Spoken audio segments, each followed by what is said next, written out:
บอสโจถึงกับออกปากและแล้ววันนี้ก็มาถึงเรื่องราวมันเป็นมาเป็นไปจังไดนั่นก่อนอื่นขอกล่าวคำว่าสวัสดีครับผม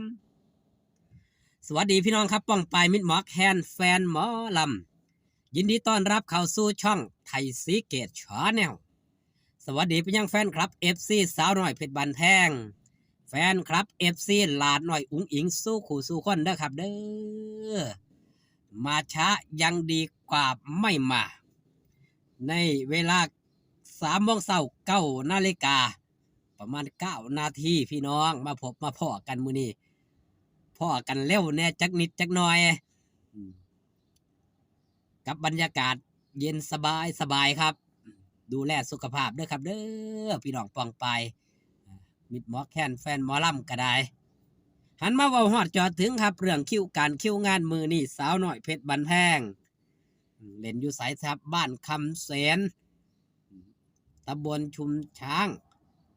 อำเภอพรพิสัยจังหวัดหนองคายผู้ใดอยู่ใกล้ก็อย่าลืมไปให้กำลังแรงเชียร์แรงใจหลาน้อยอุ้งอิงพร้อมทีมงานชาวคณะสาวน้อยเพชรบ้านแพงกันหลายๆเด้อครับเด้อหันมาทางกรรมเรื่องราวที่ได้เกริ่นเอาไว้ในเบื้องต้นครับและแล้ววันนี้ก็มาถึงบอสโจได้ออกมาโพสต์เมื่อบ่โดนบ่นานที่ผ่านมานี่ล่ะเพิ่นได้โพสต์ว่าจังซี่ครับทางไอ้ช่องส่วนตัวเพิ่นเนาะหนุ่มโจยมนินทร์นามวงศาสาวน้อยเพชรบ้านแพงและแล้ววันนี้ก็มาถึงกับสิ่งที่รอทุ่มเททุ่มทุนทุ่มสัพพะกำลังคิวงานเต็มหน้ากระดานทั้ง3หน่วยในแบรนด์สาวน้อยเพชรบ้านแพง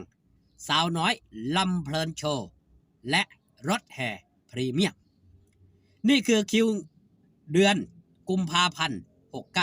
69ถ้ามีนาเมษาอาญะแทบไม่ได้พักเลย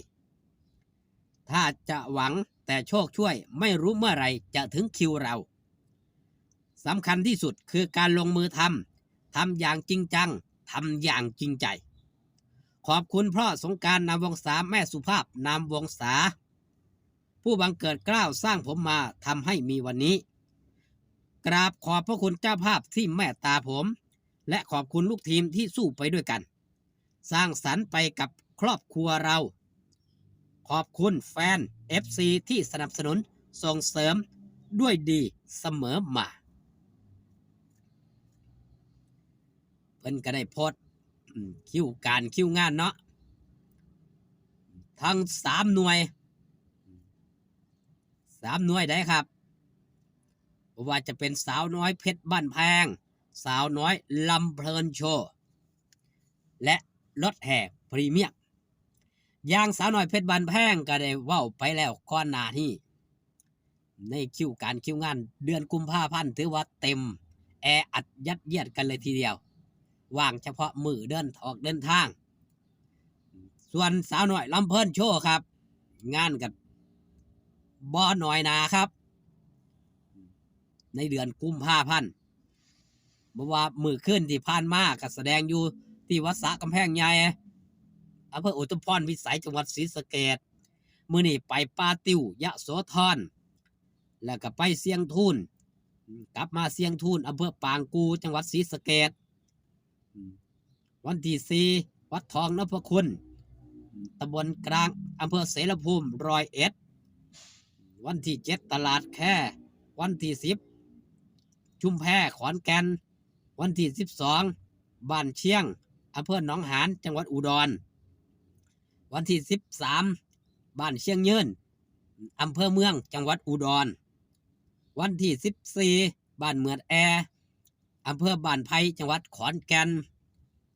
วันที่16บ้านรักกากวยกาเกาะตำบลกาเกาะอำเภอเมืองจังหวัดสุรินทร์วันที่19บ้านดงช้าง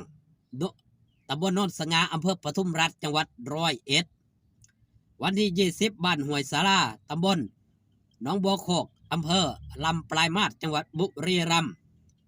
วันที่21บ้านโพนตูมตำบลทุ่งทองอำเภอเกษตรวิสัยจังหวัด101วันที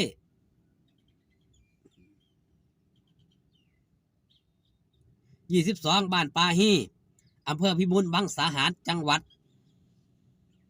อุบลราชธานี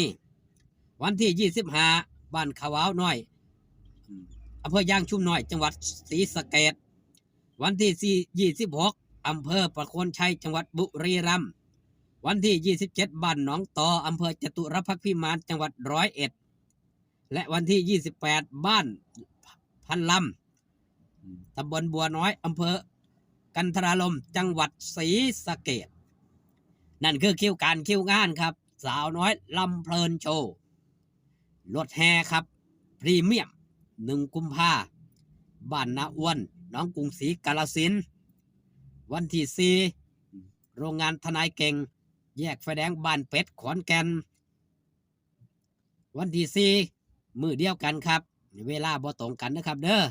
ตลาดสำรานทองบ้านสำรานอำเภอเมืองจังหวัดขอนแก่นวันที่6บ้านวัดโพชัยศรีอำเภอยางชุมน้อยจังหวัดศรีสะเกษวันที่10บ้านหนองคูอำเภอเมืองจังหวัดศรีสะเกษวันที่13บ้านเชียงรอดใต้อำเภอคอนสารจังหวัดชัยภูมิวันที่14บ้านคูโปอำเภอปทุมรัฐจังหวัด101วันที่15ครับมูลนิธิสุกุศลสำนักงานใหญ่อำเภอเมืองจันทร์จังหวัดศรีสะเกษวันที่16บ้านหนองแม็กอำเภอพยัคฆภูมิพิสัยจังหวัดมหาสารคามวันที่17บ้านนนเพกอำเภอพลจังหวัดขอนแก่นวันที่21บ้านโนนอุดมอำเภอชุมแพจังหวัดขอนแก่นวันที่22บ้านห้วยต้อยอำเภอเมืองชัยภูมิวันที่22เช่นเดียวกันครับอำเภอบำเหน็จนรงค์ชัยภูมิวันที่23บ้านหนองนาไร่เดียวอำเภอชื่นชมจังหวัดมหาสารคาม